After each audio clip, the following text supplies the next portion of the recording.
Earlier you did mention during the speech that there's a lot of activity around PFAS in and around the world, like in Europe or Australia. There are a lot of other countries that are dealing with the same type of issues that we're dealing here from pretty much the same type of chemical manufacturer facilities that are there.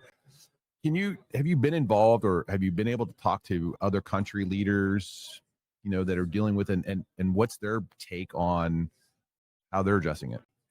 Yeah, I have. I've had the opportunity to speak with folks at the EU, in the UK, and the Australian government, and the French as well, that are folks that when they're trying to figure out what would be the most effective laws and what do we know about the science. And so trying to really help these folks understand what do we know and what is known about this. And so what you've seen is, we're seeing sort of an awakening across the planet, that people are realizing, wait a minute, we're finding these same chemicals in the water in Japan and Australia and Europe, and what's going on here?